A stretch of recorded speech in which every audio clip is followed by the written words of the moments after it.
Hello friends, आप सभी का हमारे YouTube channel dream government job में स्वागत है। फ्रेंड्स, आप सभी कैसे हैं? आशा करती हूँ आप सभी अच्छे होंगे। तो सीडीपी का सेशन चल रहा है और अभी एक और नया चैप्टर लेकर आई हूँ। बच्चों में भाषा का विकास कैसे होता है देखते हैं। तो भाषा विकास का संबंध बच्चे के जन्म से आगे भाषा अर्जन करने से है। यानी जो बच्चे है ना, बच्चे भाषा का एक्वायर करते हैं, अपने वातावरण से अर्जित करते हैं। ठीक है, कि प्रगति से है, मतलब जो भाषा है उसमें कितना हद तक प्रगति हुई, जो एक्वायर किए हैं बच्चे, कितना हद तक एक्वायर किए हैं अपने वातावरण से। भाषा विकास का संबंध शब्दों, उसके उच्चारण और सुव्यवस्थित प्रयोग से है। कहने का मतलब है कि शब्द सिर्फ ये नहीं हो, भाषा का मतलब ये नहीं था कि हमने जो बोल दिया वही है। भाषा का मतलब होता है कि आपने एक आरोह अवरोह के साथ ढंग से बोला, जरूरत के अनुसार बोला, सुव्यवस्थित प्रयोग किया, अपने विचारों की अभिव्यक्ति कर पाई, है ना। तो मतलब यही होता है कि शब्दों और उसके उच्चारण से है, आप ढंग से प्रोनाउंस कर पा रहे हैं कि नहीं शब्दों को, और उसके सुव्यवस्थित प्रयोग से जो शब्द है उसको ढंग से आप प्रयोग कर पा रहे हैं कि नहीं। पता चल रहा है कि आपने क्रिया को पहले लगा दिया है, कर्म को बाद में लगाया है, तो उसको भी एक अरेंज तरीके से होना चाहिए कि अगर जो करता है, फिर कर्म है, फिर क्रिया है। हिंदी में बात करते हैं तो, अगर इंग्लिश में बात करते हैं तो पहले आपका कर्ता आएगा, सब्जेक्टिव आएगा, फिर वर्ब आएगा, फिर ऑब्जेक्टिव आएगा। तो सही तरीका भी जो भाषा है, भाषा का मतलब यही होता है कि आप उसका सुव्यवस्थित अरेंज तरीके से आप प्रयोग कर पाए। ठीक है, भाषा का मतलब है नहीं है कि हमने जो मर्जी मन में बोल दिया, अगले को समझ में भी आना चाहिए। भाषा का मतलब यही होता है कि आपने जो कुछ बोला अगले को समझ में आ जाना चाहिए। आपकी जो भावनाएं थी अपने किसी और के सामने व्यक्त की और उसका सही सही मतलब निकाला गया। ठीक है, भाषा के माध्यम से बालक अपने विचारों, इच्छाओं और भावनाओं को व्यक्त कर सकता है। एक भाषा ही है जिसके माध्यम से हम अपने विचारों को, यहाँ पर बालक की बात हो रही है तो हम बालक की बात कर रहे हैं, लेकिन एक इंसान है जो भाषा के आधार पर ही अपने विचारों, भावनाओं को व्यक्त करता है। और इस मामले में, भाषा के मामले में ही बोला जाता है कि पशु से श्रेष्ठ माना जाता है, क्योंकि जो पशु बच्चे हैं वो अपनी भाषा को व्यक्त नहीं कर पाते हैं, लेकिन इंसान ही है जो अपने भावनाओं को, इच्छाओं को भाषा के माध्यम से व्यक्त कर पाते हैं। जब शिशु का जन्म होता है तो पहली बार क्रंदन यानी कि रोता है। जब शिशु का जन्म होता है तो फर्स्ट टाइम क्या करता है बच्चा, आते ही इस संसार में आता है, नहीं रोता है, क्रंदन करता है। क्रंदन या रोना ही उसकी पहली भाषा है। बच्चे को भूख लगती है तो बच्चा रोना शुरू करता है। ठीक है, तो मामा बोलती है कि बेटा रुको, मैं अभी आ रही हूँ। कहने का मतलब कि बच्चे के रोने से समझ में जाता है कि हाँ, बच्चे को भूख लगी है या बच्चे को कुछ तकलीफ है। तो मामा आवाज देती है कि ठीक है मैं आ रही हूँ, फिर जाके दूध पिलाती है या बाकी देखती है। तो कहने में तो भाषा वही उसकी भाषा है, उसकी भाषा है। बच्चे की भाषा ही, रोना ही बच्चे की भाषा बन जाती है। यहाँ पर 10 माह का बालक पहला शब्द बोलता है। कितने माह का बालक? 10 माह का बालक पहला शब्द बोलता है। भाषा सीखने के साधन, यानी कि हम भाषा को किन माध्यम से सीख सकते हैं। भाषा जो है, आपको पता है कि हम अपने वातावरण से एक्वायर करते हैं, भाषा को हम अपने वातावरण के माध्यम से एक्वायर करते हैं, अर्जित करते हैं। तो साधन क्या साधन हो सकते हैं जो भाषा आप सीख सकते हैं? तो सबसे पहला है अनुकरण। अनुकरण का मतलब होता है कि हम किसी की कॉपी कर रहे हैं, अनुकरण कर रहे हैं। अगर कोई बोल रहा है, छोटा बच्चा है, तो आपने देखा होगा छोटे बच्चे से बोलता है, बोलो पा, तो बोलता है पा। कहने का मतलब कि वो किसी की कॉपी कर रहा है। ठीक है, फिर रास्ते चलते भी अगर कोई कुछ बोलता है तो उसकी कॉपी करता है। मतलब यहाँ पर अनुकरण का मतलब ये होता है कि बच्चे उसके नकल कर रहा है, कॉपी कर रहा है। ठीक है, इमिटेट कर रहा है, अनुकरण कर रहा है। ठीक है, सेकेंड है खेल।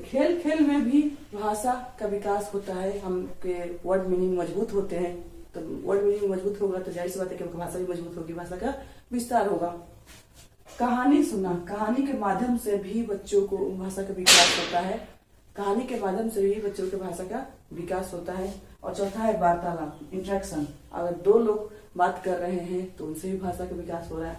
प्रश्नोत्तर, हम प्रश्न कर रहे हैं, फिर मुझे आंसर मिल रहा है। टीचर प्रश्न कर रहे हैं, बच्चे आंसर कर रहे हैं, या बच्चे क्वेश्चन कर रहे हैं और टीचर आंसर दे रहे हैं, तो इसे भी भाषा का विकास होता है। भाषा के 4 भाग हैं। भाषा के कितने भाग है? भाषा के 4 भाग हैं। स्वर्णिम या ध्वनिम, ध्वनि की ये सबसे छोटी इकाई होती है। स्वर्णिम है जो भाषा की सबसे छोटी इकाई होती है। जैसे अ, ई, उ, च, इट मीन्स वर्ण होते हैं, जो वर्ण होते हैं वही भाषा की सबसे छोटी इकाई होती है। दूसरा है रूपिम या रूपग्राम। रूपिम या रूपग्राम, इसमें यह सबसे छोटी अर्थपूर्ण, यह सबसे छोटी अर्थपूर्ण इकाई होती है। अर्थपूर्ण का मतलब अगर हम सिर्फ अगर वर्ण बोलते हैं क, अ, न, ज, तो क्या ये अर्थपूर्ण, हम इसका अर्थ नहीं समझ सकते हैं, ठीक है। लेकिन अर्थपूर्ण का मतलब होता है चल, नल, आज, कल। चल यानी चलने की बात हो रही है, नल यानी कि टाइम की बात हो रही है, मतलब अर्थ, जिसका अर्थ निकले। सबसे छोटी इकाई यही है, शब्द होते हैं जो इनके कुछ अपने आप में अर्थ होते हैं, ठीक है। तीसरा हमारा है वाक्य विन्यास। वाक्य विन्यास यानी वाक्य की रचना करना, इसको इंग्लिश बोलते हैं सिंटैक्स, ठीक है, वाक्य की रचना करना। लेकिन यहाँ पर सिंटैक्स में होता है वाक्य की रचना करने से मतलब है कि सिर्फ हमने उसको रचना कर दिया कि पहले क्या है, कर्ता है, फिर कर्म है, फिर क्रिया है, ठीक है, हमने उसको रचना कर दिया। लेकिन वो अर्थपूर्ण है या नहीं ये नहीं फर्क पड़ता, हमने बस रचना करना सीख लिया है। कर्ता, उसके बाद कर्म, उसके बाद क्रिया, हमने सिर्फ रचना करना सीखा है, उसका मतलब अर्थ हो या ना हो, ठीक है। एग्जाम्पल है उसका, शब्दों का ऐसा समूह जिसमें वाक्य बना है और उस वाक्य का कोई अर्थ हो या ना हो। मतलब उसको जब हम रचना करते हैं, अपने जो वाक्य की रचना करते हैं, तो उसका अर्थ हो भी सकता है और नहीं भी हो सकता है, लेकिन जो अरेंज है ना, उसको सही तरीके से हम अरेंज करते हैं। एग्जाम्पल है, सुनीता पानी खाती है, तो पानी खाना नहीं होता, पानी पीना होता है, ठीक है, यहाँ पर पानी पीना होता है। तो हमने अरेंज तो कर दिया, सही से अरेंज कर दिया। सुनीता जो करता है, पानी कर्म है और जो खाती है क्रिया है, तो हमने अरेंज कर दिया है कर्ता, कर्म और क्रिया। यहाँ पर सिर्फ संरचना से मतलब है, अपने वाक्यों की रचना से मतलब है। लेकिन यहाँ पर अर्थपूर्ण हो, उसके लिए आगे बढ़ते हैं। तो अर्थपूर्ण यानी अर्थ विन्यास, सिमेंटिक। अर्थ विन्यास यानी सिमेंटिक। इस वाक्य में सभी अर्थपूर्ण क्या होते हैं, सभी जो शब्द होते हैं अर्थपूर्ण शब्द होते हैं। एग्जाम्पल, सुनीता पानी पीती है, ना कि सुनीता पानी खाती है। तो सिमेंटिक में यहाँ पर क्या आ रहा है, एम आ रहा है, मैंटिक। मैंटिक मतलब मीनिंगफुल, बस ऐसे याद कर सकते हैं आप। अगर सिंटैक्स और सिमेंटिक में कंफ्यूजन हो रहा होगा तो सिमेंटिक में म आता है बीच में, मैंटिक से आप मीनिंग याद कर लेना, यानी मीनिंगफुल है, ठीक है। सिमेंटिक मीनिंगफुल होता है और इसमें कह सकते हैं कि जो संरचना भी सही होती है और कहीं ना कहीं अर्थपूर्ण वाक्य भी होता है। तो आई होप आप समझ रहे होंगे जो आपकी भाषा के 4 भाग है, स्वनिम, ध्वनिम, वाक्य विन्यास या वाक्य रचना, वाक्य संरचना और अर्थ विन्यास, ठीक है। तो चलिए आइए आगे देखते हैं।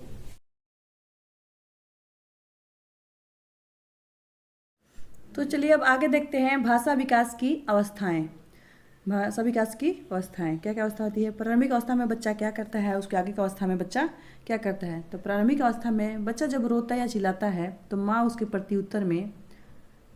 प्रत्युत्तर में अनुक्रिया करती है, ठीक है। तो एक संप्रेषण की अवस्था बन जाती है। जैसे बच्चा रोता है, भूख लगती है तो बच्चा रोता है तो मामा बोलती है अभी आई बाबू, अभी आई बेटा, अभी आई, बस अभी तुरंत आई।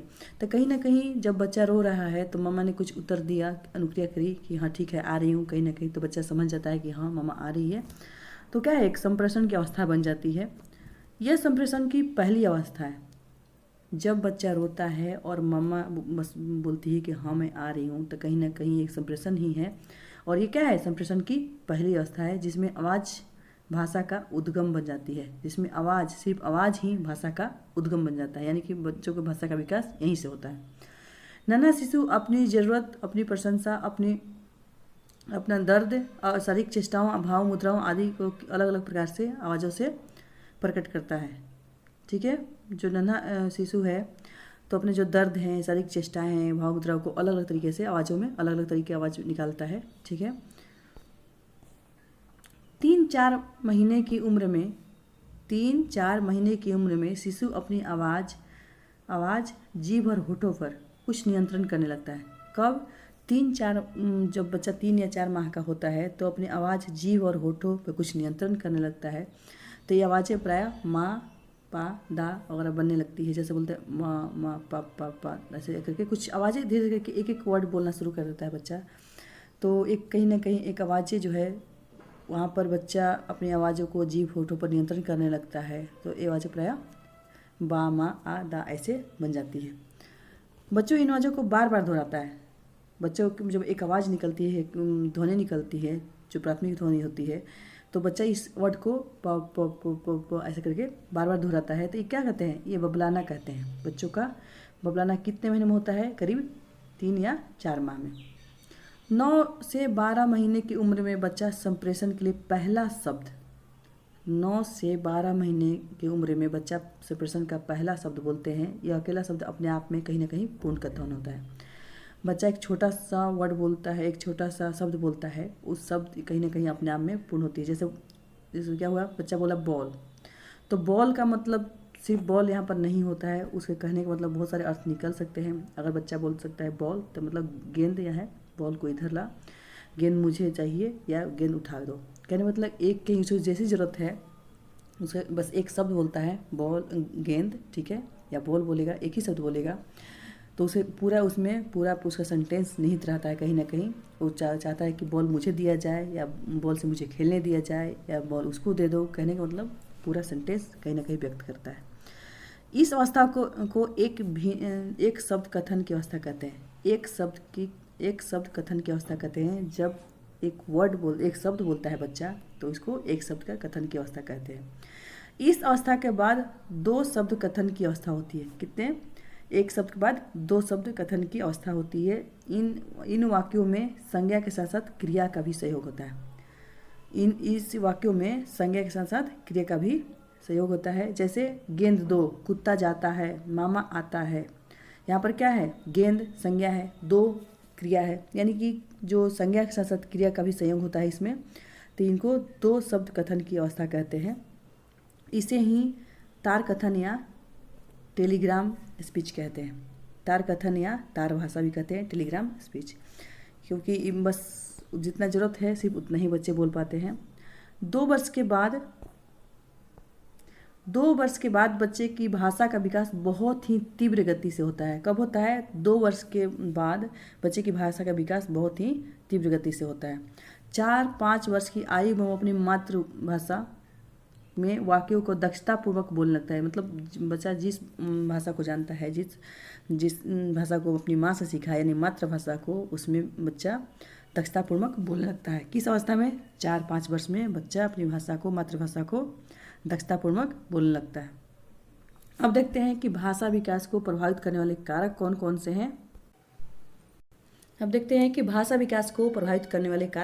से हैं। तो इसमें है विशेष असमर्थताएं।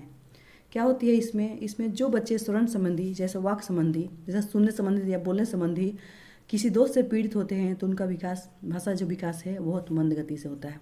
कहने का मतलब कि बच्चा जब तक सुनेगा नहीं, अगर श्रवण संबंधी दोष है उसके, तो जब तक बच्चा सुनेगा नहीं तो वो बोल नहीं पाएगा, क्योंकि उसे नहीं पता होगा कि कैसे बोला जाता है, क्या किया जाता है। उसी तरह से वाक संबंधी बच्चे को अगर बोलने में कठिनाई हो रही है, बच्चा अगर गूंगा है, तो भी भाषा विकास बहुत धीमी गति से होता है। उसके बाद है घर का वातावरण भी बच्चे के विकास को जो भाषा विकास है बहुत ही प्रभावित करता है।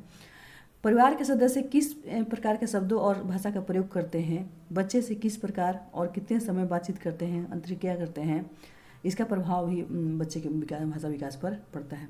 कहने का मतलब कि बच्चे के लिए परिवार वालों ने कितना समय दिया, कितना उसे बातचीत की, कितना उससे अंतर्क्रिया किया, ये सब बहुत ही इम्पोर्टेंट है बच्चे के भाषा विकास में। अगर घर वाले बच्चों से उतना बात नहीं कर पाते हैं, तो बच्चे का भाषा विकास है जो देर से होगा। तीसरा है विद्यालय।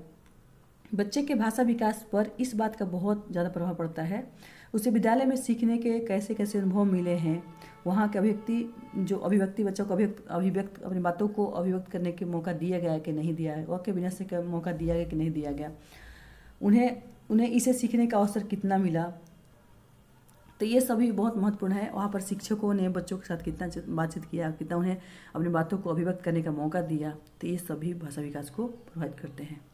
मित्र मंडली। बच्चे अपनी मित्र मंडली से बहुत सारे शब्द, मुहावरे और उन्हें बोलने और सीखते हैं। मित्र मंडली से भी बच्चे बहुत कुछ सीखते हैं। संचार के साधन क्या क्या हो सकते हैं? तो फिल्मों, रेडियो, दूरदर्शन और पुस्तकों से भी बच्चों को भाषा विकास को प्रभावित करते हैं, क्योंकि बच्चे अगर इनसे रूबरू होंगे, अगर बुक पढ़ेंगे, किताब पढ़ेंगे, तो उसमें नए नए भाषा होते हैं तो बच्चे सीखते जाएंगे कि इसका मतलब क्या होता है। तो उसके बाद फिर रेडियो है, टीवी है, जितने माध्यम हैं उससे भी बच्चों का भाषा विकास होता है। चलिए आगे देखते हैं, भाषा विकास का सिद्धांत किसने दिया था? भाषा विकास का सिद्धांत किसने दिया था? Noam Chomsky. और ये कहाँ के थे? फिलाडेल्फिया के। नोम चॉम्स्की भाषा विकास के प्रवर्तक थे और ये कहाँ के थे? फिलाडेल्फिया के। चॉम्स्की के अनुसार भाषा विकास की जन्मजात योग्यता होती है। कहने का मतलब कि बच्चों में भाषा अर्जन करने की जन्मजात क्षमता होती है। उनका एक कथन है, भाषा विकास शारीरिक परिपक्वता की तरह जो उपयुक्त देखभाल करने पर बच्चों में ससमय स्वतः हो जाता है। ठीक है, जिस भाषा को बच्चे सुनते हैं उसके व्याकरण को सरलता से सीख जाते हैं। इस लाइन का मतलब है कि जैसे समय के साथ शारीरिक परिपक्वता होती है उसी तरह से भाषा का विकास का भी होता है।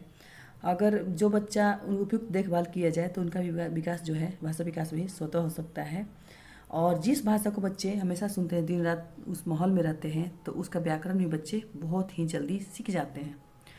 इन्होंने भाषा सीखने के 2 नियम बताए हैं। कितने नियम बताए हैं? इन्होंने भाषा सीखने के 2 नियम बताए हैं। सतही संरचना का नियम, सतही संरचना का नियम। इसके अंदर सतही मतलब ऊपरी तौर पर, इसका मतलब होता है बोलना, पढ़ना और लिखना। सतही मतलब ऊपरी ज्ञान, सिर्फ बोलना, पढ़ना और लिखना। गहरी संरचना का नियम यानी कि पूरे गहराई से, विस्तार से। इसके अंतर्गत भाषा का ज्ञान गहराई से प्राप्त होता है। इसके अंतर्गत हम लय, आरोह अवरोह, गति, लय, व्याकरण के साथ जो भाषा है बच्चों सीखते हैं। तो गहरी मतलब सतही मतलब ऊपरी तौर पर सिर्फ बोलना, पढ़ना, लिखना। लेकिन गहरी संरचना का नियम, इसके अंदर भाषा का ज्ञान जो है गहराई से किया जाता है। बोलने के लय, आरोह के साथ, व्याकरण के साथ पूरी चीज़ें ढंग से सीख पाते हैं। इसमें प्राप्त जो ज्ञान है गहराई से प्राप्त किया जाता है। एक नोट करके लिख लें, non Chomsky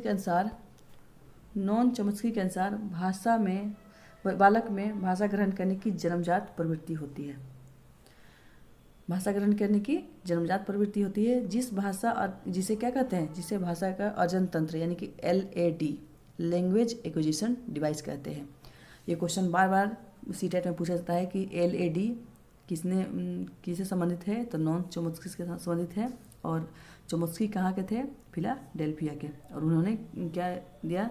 LAD, language acquisition device, अर्जन तंत्र। ठीक है, बालक जिस भाषा को सुनता है उसकी व्याकरण अपने आप सीख लेता है। इस सिद्धांत को जनरेटिव ग्रामर थ्योरी कहते हैं। जिस मातृभाषा से जुड़ा होता है उसका ग्रामर बच्चा स्वयं ग्रहण कर लेता है, स्वयं सीख लेता है। उसे क्या कहते हैं? Generative grammar theory. अब आइए देखते हैं कि स्मिथ के अनुसार जो बच्चा है उसका भाषा ज्ञान जो है कब, कितना महीने में कितना होता है। तो यानी जन्म से 8 माह तक बच्चा एक भी शब्द नहीं बोल पाता है। जन्म से लेकर 8 माह तक, किसके अनुसार? स्मिथ के अनुसार। जन्म से लेकर 8 माह तक बच्चा एक भी शब्द नहीं बोल पाता है। 10 माह में बच्चा पहले शब्द का इस्तेमाल करता है। बच्चा जब 9 या 10 साल का 10 महीने का हो जाता है, 9 या 10 माह का हो जाता है, तो बच्चा पहला शब्द बोलता है। 1 वर्ष की उम्र में बच्चा 3 शब्द बोलता है। 1 साल, 1.25 साल यानी कि 1 साल 3 महीने के में बच्चा 19 शब्द बोलता है। ऐसे करते करते आप ज़्यादा कुछ नहीं तो कम से कम 0 से 8 माह वाला, 10 माह वाला, 1 वर्ष वाला और 2 वर्ष वाला और 5 वर्ष वाला, ये 3-4 चीज़ें कम से कम ज़रूर याद रखें। ज़्यादा कुछ नहीं, 10 माह, 1 साल, 2 साल और 5 साल, ये 4 ढंग से याद कर लें। और किसके अनुसार से है? स्मिथ के अनुसार से है। आगे देखते हैं सिम्पसन एवं लिप्सिट ने बालक के शब्दकोश को बताया है। क्या बताया है? इन्होंने भी बोला है कि जन्म से बच्चा बिल्कुल उसके पास एक भी शब्द नहीं होते हैं जन्म के समय। 18 माह या 1.5 वर्ष में बच्चा 10 शब्द बोलता है। 2 वर्ष में बच्चा 272 शब्द बोलता है। 5 वर्ष में बच्चा 2100 शब्द बोलता है और 10 वर्ष की उम्र में बच्चा 5000 शब्द बोलता है। तो फ्रेंड्स, ये भाषा विकास की अवस्थाएं थी। भाषा जो बच्चों को भाषा का विकास कैसे होता है और कौन से मनोवैज्ञानिक भाषा विकास से संबंधित हैं? Noam Chomsky. उन्होंने कौन सी थ्योरी दी थी? Language acquisition device, generative grammar theory दी थी। तो आई होप वीडियो अच्छी लगी हो। वीडियो अच्छी लगी हो तो चैनल को लाइक, सब्सक्राइब, शेयर करें। Bye bye.